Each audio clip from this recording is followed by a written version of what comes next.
Good afternoon everyone, welcome to career defence school. आज जो हम लोग जो डिस्कस करेंगे Rashtriya military school 2016 social science का sample paper, class 9 grade 4 one student will discuss another 16 questions. In the part 1 we have discussed already 15 questions. Now we will discuss another 15 questions. RMS sample paper, Rashtriya Military School. The first question is on your screen now. That is, which title was the Governor General of India awarded after the revolt of 1857? 1857 के revolt के बाद जो है governor general का जो title है वो जो है क्या दे दिया गया था? प्रेसिडेंट, सेक्रेटरी, वाइसरॉय या फिर none? The correct answer for this is that is Viceroy. Viceroy जो है टाइटल जो है दे दिया था गवर्नर जनरल, बिकॉज जो आफ्टर द रिवोल्ट ऑफ 1857 जो क्वीन विक्टोरिया थी वो बहुत ही ज्यादा ब्रिटिश ईस्ट इंडिया कंपनी से नाराज थी और उन्होंने बोला था कि मैंने आप लोगों को जो है यहाँ पर जो है शासन ना की लड़ाई झगड़े करने के लिए भेजा है, तो उन्होंने जो है पावर जो है इनके जो है अपने पास कर ली थी, क्राउन जो है अपने पास ले लिया था और उन्होंने जो है अब जो है उनके द्वारा जो है भेजे जाएंगे वॉइसरॉय, और इन्होंने जो है एक पोस्ट भी निकाली थी that is called secretary of the state, जो कि लंदन में जो है बैठेंगे और उस स्टेट में जो है वो सारी इंफॉर्मेशन जो है क्वीन विक्टोरिया को जो है दी जाएगी। अच्छी स्मूथ रनिंग ऑफ एडमिनिस्ट्रेशन के लिए जो है वॉइसरॉय जो है इन्होंने जो है वोट करा था after the revolt of 1857। These all are the British viceroys during British rule from 1858 से लेके 1947 तक। नेक्स्ट आता है two architects Edward Lutyens and dash design New Delhi and it's building. वो दो आर्किटेक्ट्स कौन से हैं? हैंड रेस करो और यस यस बच्चे। George Pike, John Mason, Herbert Baker या फिर none? The correct answer is that is option C. ये सेम क्वेश्चन जो है आपका जो है सैनिक स्कूल में भी आया हुआ है, सेम उन्होंने ये पूछा है द आर्किटेक्ट ऑफ दिल्ली, और ऑप्शंस जो है दो दे दिए हैं। ऑप्शन में था हर्बर्ट बेकर एंड एडवर्ड ल्यूटिन्स दोनों, तो ये सैंपल सैनिक स्कूल में भी ये क्वेश्चन जो है आया हुआ है। नेक्स्ट आता है Rabindranath Tagore started Shanti Niketan in the year. Rabindranath Tagore ने जो है जो शांति निकेतन स्टार्ट किया था वो कौन से साल में जो है स्टार्ट किया था? 1901, 1903, 1905 या फिर 1908? ध्रुव चैट बॉक्स में लिखो बेटा। Dhruv, kindly write it down in the chat box answer of this question.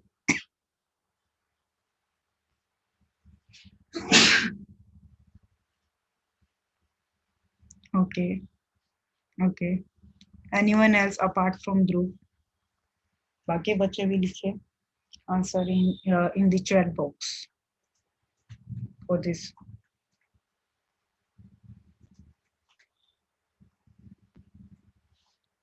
The correct answer for this is that is option A.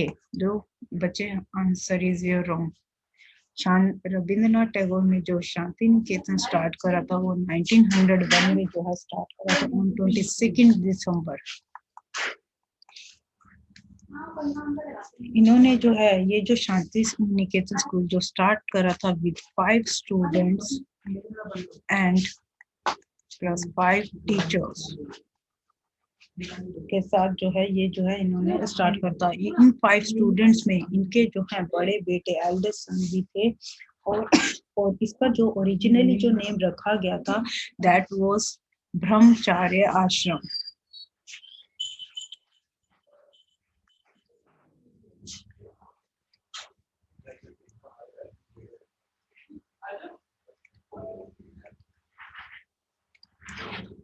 Yes, Abhijit. Visit. हाँ जी, मैम एक पूछो। बार please explain again 18th question. 18th, हाँ जी, 18th question जो है आपका, रविंद्रनाथ टैगोर ने जो है शांति निकेतन जो है कौन से ईयर में स्टार्ट करा था? That was in 1901। ये 22 दिसंबर 1901 में स्टार्ट हुआ था with 5 students and 5 teachers.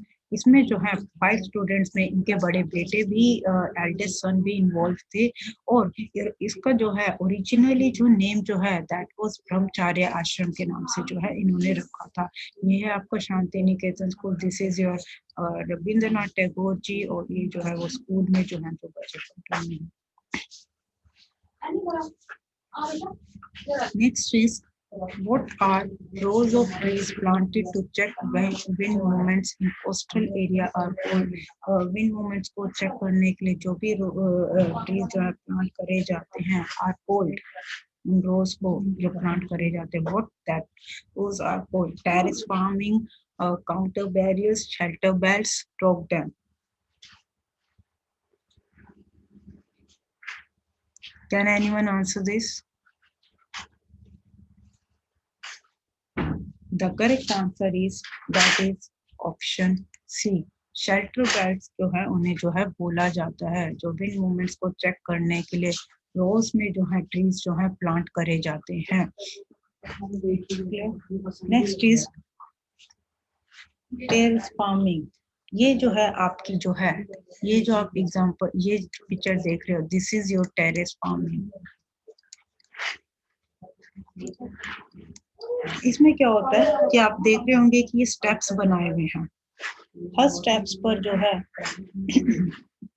on each level जो है वेरियस क्रॉप्स आर प्लांटेड। काफी डिफरेंट अलग अलग क्रॉप्स जो है प्लांट कर दिए जाते हैं।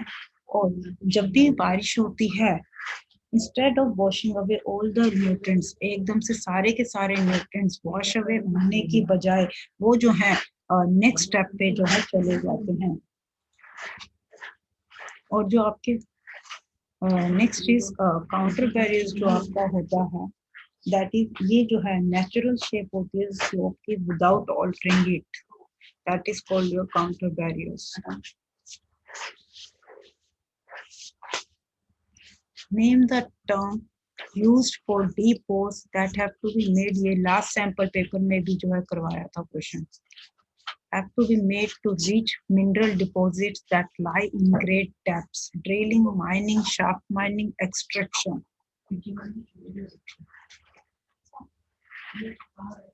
हाँ जी, ये RMS पर से पहले जो सैंपल पेपर था उसमें भी ये क्वेश्चन करवाया था। बस वहाँ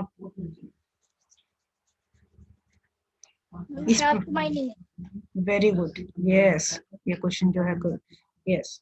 the correct answer for this is that is shaft mining. वहां पर ये पूछा गया था कि व्हाट आर शाफ्ट्स उस सैंपल पेपर में, और दैट जो कि ग्रेटर, हाँ, that lie in the greater depths, अगर इस चीज को हम जोड़ दें, that is called shaft mining. Drilling to make a hole in something clear. Mining is your extraction of valuable minerals.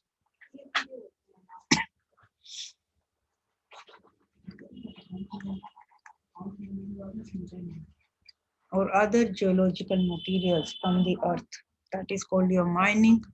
Extraction means the act of taking something out.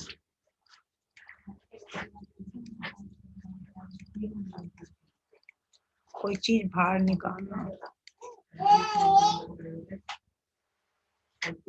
Clear? Next आता है which type of farming is practiced to meet the needs of the farmers family। ये question आपका जो है सैनिक school में भी आया हुआ है। कौन से टाइप की फार्मिंग प्रैक्टिस करी जाती है to meet the needs of farmers family? Farmers की फैमिली की नीड को फुलफिल करने के लिए कौन सी टाइप की फार्मिंग की जाती है? Subsistence farming, commercial farming, plantation agriculture या फिर प्रिमिटिव एग्रीकल्चर? ये सब जी।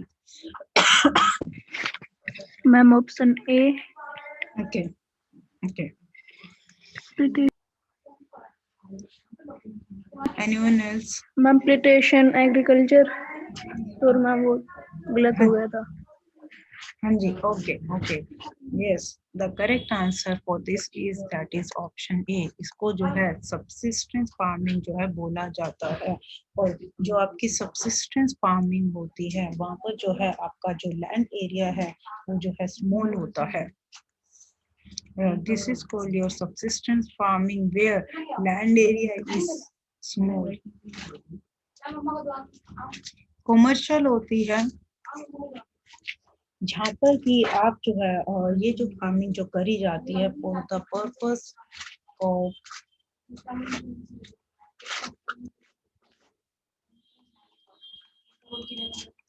बिजनेस और प्रॉफिट। जो आप बिजनेस पॉइंट ऑफ व्यू से कर रहे हो, प्रॉफिट पॉइंट ऑफ व्यू से कर रहे हो, that is called commercial farming. और इसमें जो है लार्ज एरिया की जो है रिक्वायरमेंट होती है।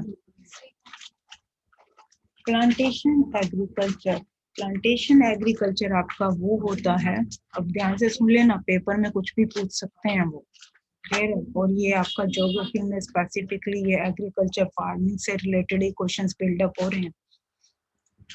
प्लांटेशन एग्रीकल्चर आपका वो होता है जहाँ पर कि सिंगल क्रॉप को जो है ग्रोन करा जाता है for entire year, where single crop is grown for the entire year, पूरे साल के लिए। ये भी एक तरह से जो है it is a type of commercial farming. Commercial farming का जो है एक ये टाइप है। नेक्स्ट आता है प्रिमिटिव एग्रीकल्चर। प्रिमिटिव मींस प्राचीन, old.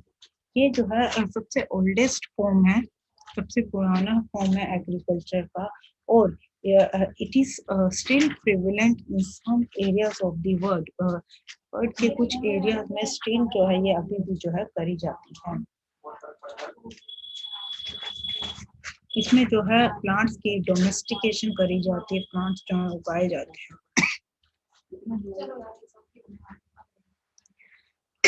This is your plantation agriculture, this is subsistence, this is fully जो आपकी ग्रोन करी जाती है दैट। नेक्स्ट आता है which of the following is often called as the backbone of modern history. Modern history की जो है बैकबोन कौन सी चीज है? Iron and steel, copper, bronze या फिर jute? Can anyone answer this?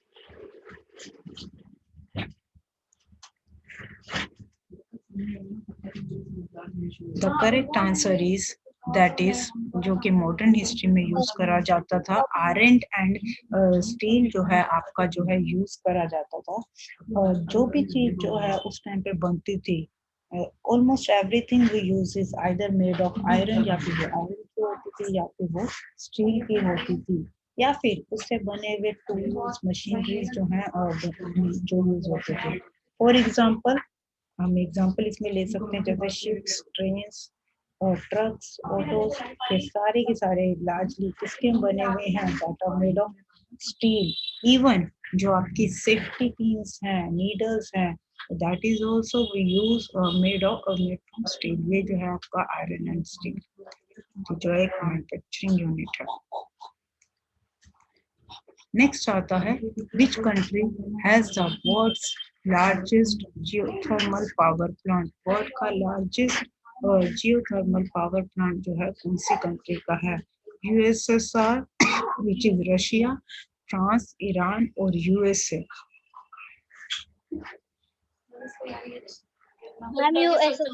Yes, chat box में बच्चे लिख लो, बच्चे चैट बॉक्स में लिख लो, चैट बॉक्स में देख लेते हैं। That is of okay. France, through option B, France. Okay. Abhijit P, France. Okay.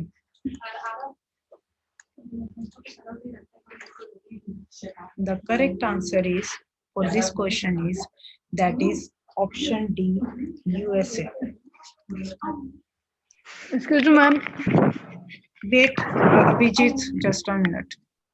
Geothermal power plant जो है ये जो है किस लिए बनाया जाता है, किस लिए यूज करा जाता है। Geothermal power plant are use in order to generate electricity को जनरेट करने के लिए जो है जियोथर्मल पावर प्लांट जो है बनाया जाता है by the use of earth internal thermal energy.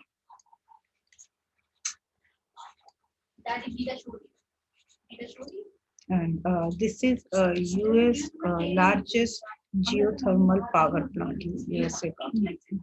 Yes Abhijit. Ma'am मैंने डी ऑप्शन दिया था, बट मैम वो जो बी है मैम वो मेरा पहले का आंसर था। ठीक है बच्चे, ठीक है। अब जो है ना, कोई बच्चा अगर इसका आंसर दे देगा ना लॉजिकली, मैं मानूंगी कि वो बच्चा सच में पढ़ रहा है। चैट बॉक्स में आंसर देना।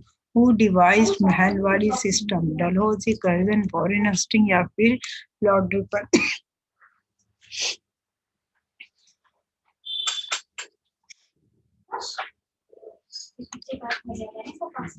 आंसर ऑफ दिस किसने डिवाइस बता देती हूँ, किसने तैयार किया था Mahalwari system. Please videos on कर लो अभिजीत, ध्रुव, वंश सबके को।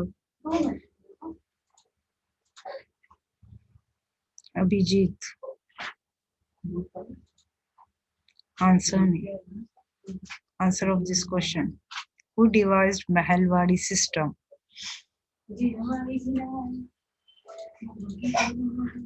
ये आपको 1857 का जब रिपोर्ट करवाया था उसमें भी करवाया था।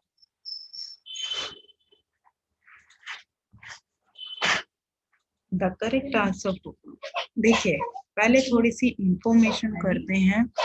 देख, महलवाड़ी सिस्टम का क्या होता है, इनको जो है छोटे छोटे महलों में बांट दिया जाता था, या फिर हम कह सकते हैं छोटे छोटे विलेजेस में, जहाँ पे पूरा का पूरा विलेज जो है टैक्स जो है भर के आता था ब्रिटिशर्स के पास। That is called Mahalwari system.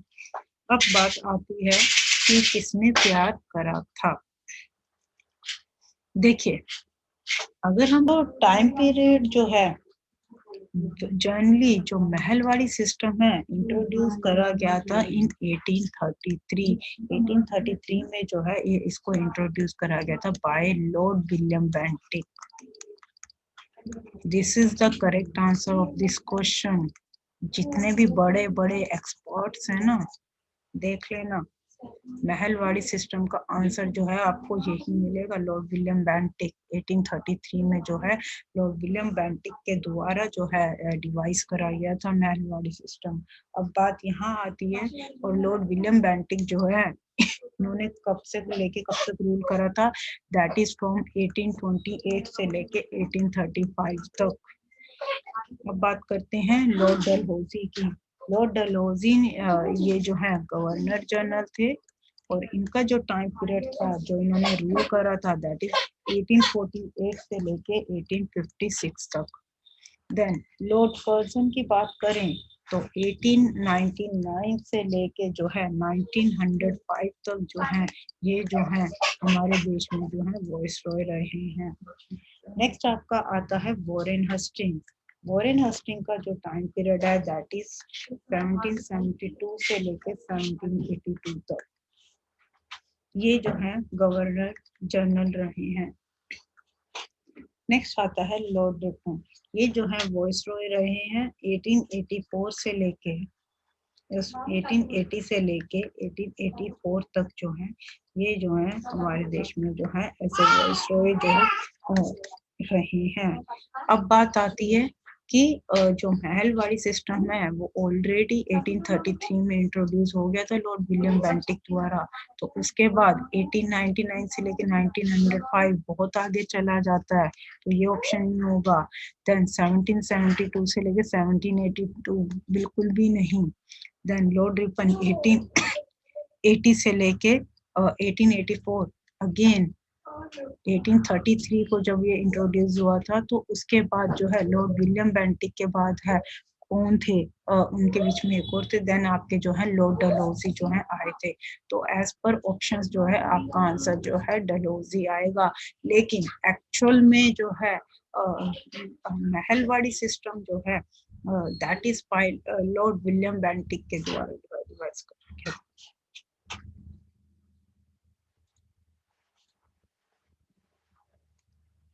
Next आता है right to information act was passed in 2003, 2005, 2006 और 2008। चैट बॉक्स में आंसर लिख लीजिए इसका। Right to information act was passed, ये क्वेश्चन भी जो है आपका जो है पूछा गया है ऑलरेडी सैंपल पेपर्स में पहले भी। The correct answer is that is option B. 2005 में जो है राइट टू इंफॉर्मेशन एक्ट जो है पास करा गया था इन 2005। देखिए इंफॉर्मेशन देखते हैं। Right to information act 2005 enacted by parliament of India. Enacted होता है कानून जो है पास करा है, टू पास अ लॉ। 15 जून 2005 को जो है इनेक्टेड हो गया था। देन असेंटेड टू, असेंटेड का मतलब होता है स्वीकृति देना, यानी कि किसी चीज को जो है यस करना कि इसको जो है मंजूरी मिल गई थी। कमेंस्ड, कमेंस्ड मतलब होता है आपका कब जो है start, beginning, that was on 12 October 2005। Next आता है, अब एक इम्पोर्टेंट चीज यहाँ पर और है, ये जो है राइट टू इंफॉर्मेशन एक्ट जो है ये पूरे के पूरे इंडिया पर लगा था, लेकिन जम्मू एंड कश्मीर पे नहीं लगा था 2005 में। जैसे ही जम्मू एंड कश्मीर जो है जब अंडर आर्टिकल 370 के अंडर जो है इसको रिवोक कर दिया गया था, और तब जो है जम्मू एंड कश्मीर, जैसे कि करंटली आपको पता है कि अब यूनियन टेरिटरी है और जम्मू एंड कश्मीर में सेम चीज फॉलो होती। पहले इनका अलग से अपना कॉन्स्टिट्यूशन था, अलग एक्ट था, पर वो सब चीजें हटा दी गई हैं। अब वन कंट्री वन कॉन्स्टिट्यूशन वाला जो है पीएम मोदी जी ने चलाया था, तो तब से जो है राइट टू इंफॉर्मेशन एक्ट के अंदर आपका J&K भी आ गया है सिंस अगस्त 5 2009 से, 2019 से। नेक्स्ट आता है the book Gulamgiri was written by, ये जो बुक गुलामगिरी है ये किनके द्वारा लिखी गई थी? राजा राम मोहन रॉय, पेरियार, श्री नारायण गुरु या फिर Jyotirao Phule? The correct answer for this is that is option D. ज्योति फुले, हाँ जी, ज्योतिराव फुले के द्वारा जो है ये बुक जो है लिखी गई थी। अब ये ज्योतिराव फुले है कौन? ये एक इंडियन सोशल एक्टिविस्ट है और ये एंटी कास्ट सोशल रिफॉर्मर है। इन्होंने क्या क्या चीजें करी थी? रेडिकेशन ऑफ, रेडिकेशन मीन्स खत्म करना, अनटचेबिलिटी, छुआछूत जिसे हम बोलते हैं, जो ये छोटी जाति इनसे नहीं बोलेंगे, ये है वो है, इनके साथ नहीं रहेंगे, अनटचेबिलिटी, छुआछूत, lower caste, upper caste. Next इन्होंने एक चीज और करी थी, कास्ट सिस्टम में ये बिल्कुल भी बिलीव नहीं करते थे। अनदर वन इज, इन्होंने जो है वुमेन इमेंसिपेशन के लिए भी आवाज उठाई थी, यानी कि जो औरतों को जो है पुराने जो है सोशल जो है चीजें जो माननी पड़ती थी, उनसे जो है इन्होंने जो है फ्रीडम दिलवाई उन सोशल लिमिटेशन से, that is called emancipation. Next आता है राजा राम मोहन रॉय, फाउंडर ऑफ ब्रह्मो समाज।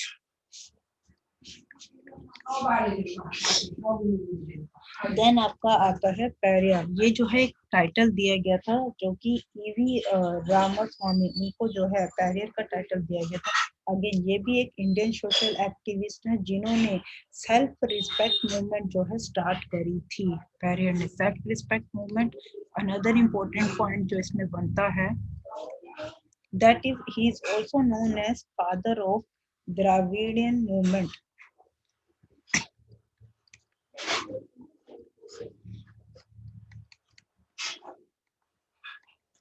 द्रविडियन मूवमेंट के जो हैं फादर जो हैं कहे जाते हैं कौन, पेरियार या फिर ईवी रामास्वामी।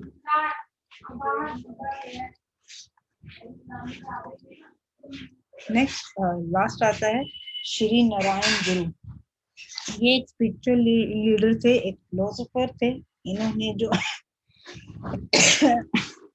इन्होंने केरला में जो है स्पिरिचुअल एनलाइटमेंट और सोशल इक्वालिटी के लिए मूवमेंट जो है स्टार्ट करी थी। नेक्स्ट आता है आपका the association founded by Raja Ram Mohan Roy was. कौन सी एसोसिएशन? यस, ये अभी बताया। अभी बता दी मैंने तो। यस प्रीवियस में वो मतलब ही यही होता है, एक्स्ट्रा पॉइंट्स बताने का, एक्सप्लेनेशन का। क्वेश्चन उसमें से भी जो है पूछे जा सकते हैं। आर्य समाज, ब्रह्मो समाज, प्रार्थना या फिर none of this. The correct answer is Brahmo Samaj. अब बात करते हैं जो आर्य समाज है इसके फाउंडर कौन है। दैट इज, ये भी ऐसा नहीं है कि सिर्फ एक के ही पूछे जा सकते हैं। दयानंद सरस्वती। प्रार्थना समाज के जो हैं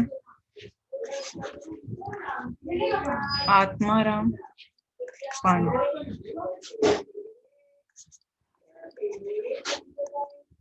आत्माराम पांडुरंग।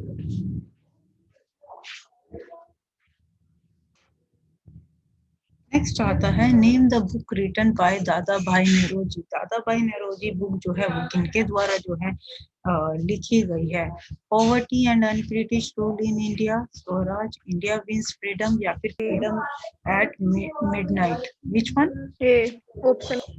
हाँ जी, yes, poverty and unBritish rule in India, that is the book written by Dadabhai Naoroji. Swaraj book जो है ये जो है 2012 में जो है अरविंद केजरीवाल ने जो है Swaraj. Arvind Kejriwal CM of chief minister of Delhi. India wins freedom, that is written by Abdul Kalam Azad. India wins freedom जो है अब्दुल कलाम आजाद के द्वारा जो है लिखी गई थी। नेक्स्ट आता है फ्रीडम एट मिडनाइट जो है, ये जो है बुक आपकी जो है लिखी गई थी, that is by Dominic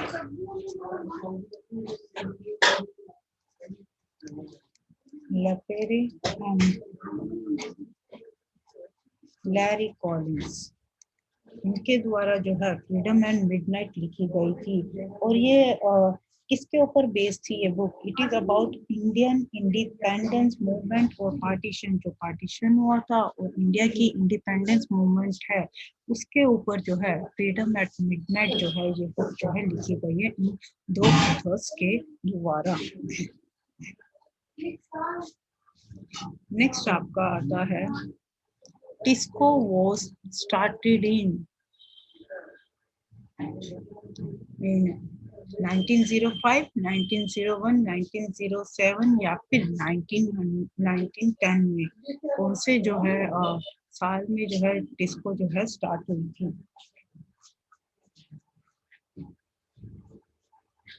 The correct answer is that is option C. यस, 1907 में जो है टिस्को जो है स्टार्ट करी गई थी। ये एक इंडिया की मल्टीनेशनल स्टील मेकिंग कंपनी है विच इज बेस्ड इन, कहाँ पर है बेस्ड है ये? Jamshedpur, that is in Jharkhand. और इसके जो हेडक्वार्टर्स है that is in Kolkata, Bangalore. वहाँ पर जो है इनका जो है हेडक्वार्टर है। Tata Iron and Steel Company Limited. This is TISCO. Next आता है outgoing of population is known as. Outgoing of a population is known as immigration, immigration या फिर रेजिडेंट. मुझे जरा इसका जो है ऑप्शन बताना, क्योंकि ए और सी की प्रोनाउंसिएशन सेम है. So tell me the answer. C.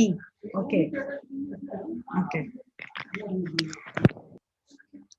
Can anyone explain what is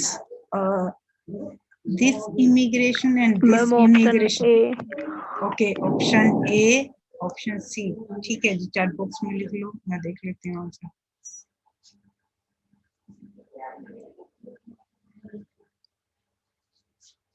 हाँ जी, can anyone, what is difference between this immigration, this E and I? What is the difference?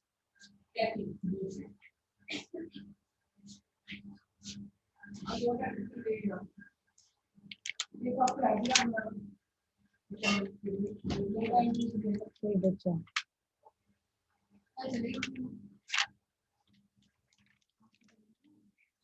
देखिए, इमिग्रेशन आता है that is from your home country, जहां पर आप रह रहे हो. बट आप जो है किसी और कंट्री में जो है आप अपनी जहां पर आप रह रहे हो उस कंट्री को जो है आप छोड़ रहे हो in order to live somewhere else, कहीं और रहने के लिए जो है जहां पर आप रह रहे हो उस जगह को आप छोड़ रहे हो. That is called this one immigration. Immigrate, ये वाला इमिग्रेशन होता है जहां पर कि आप जिस कंट्री में आप जा रहे हो, यानी कि फॉर एग्जांपल आप इंडिया छोड़ के if you are planning out for Canada, तो जहां पर आप जा रहे हो कनाडा में, that is called this one immigration. This is India, where you are living in order to settle down somewhere else. अपनी होम कंट्री को आप छोड़ के कहीं और जो है आप जो है सेटल डाउन हो रहे हो. This is the main difference. Now tell me the answer. Outgoing of a population is known as. दोनों का डिफरेंस पता है. रेजिडेंट, जहाँ पर आप रह रहे हो. Simple. Now tell me the answer. Anji, now give me the answer according to this. मैं option C. Okay. Anyone else? और कोई बच्चा?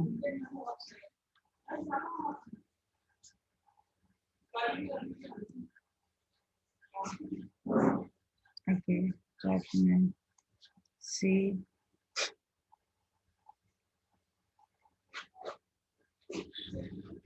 Yes, the correct answer for this is that is option C. अभी आपको बताया. और सबसे अच्छी चीज क्या थी, यहाँ पर मैंने बता रखा, you immigrate means from your home country, while you this immigrate means to another country, जिस कंट्री में आप जा रहे हो, that is called ये वाला immigration. ये वाला जब आप कंट्री जिसको आप छोड़ रहे हो, this is. मैम साइंस की वजह से पता चल गया था. हाँ मैम मेरे को इन साइंस की वजह से पता चल गया था आंसर. यस, पता चल गया था वो. यस, वही मैं बता, तभी भी एक्सप्लेन नहीं कर पाए कोई भी. है आंसर तो पता चल गया, लेकिन पेपर में ये पिक्चर्स नहीं आएंगी ना. ये तो आपको समझाने के लिए लेती हूँ मैं. पेपर में तो ये क्वेश्चन और ये ऑप्शन सीखेंगे. यहाँ पर जो है आपका जो है राष्ट्रीय मिलिट्री स्कूल का जो है ये सैंपल पेपर भी जो है वाइंड अप हो गया है. अब जो है नेक्स्ट टाइम जो हम कुछ और करेंगे अगेन. और प्लीज इन सैंपल पेपर्स को ध्यान से जरूर करो. And I hope all the explanations are clear to you. आप सबको जो है एक्सप्लेनेशंस क्लियर हो रही हैं, और इनको जो है अच्छे से पढ़ लेना. रेपिटेशन बहुत है सैनिक आरएमएस दोनों में ही. इस वीडियो को लाइक करें, हमारे चैनल को सब्सक्राइब कर बेल आइकन जरूर प्रेस करें हमारी न्यू वीडियो सबसे पहले देखने के लिए.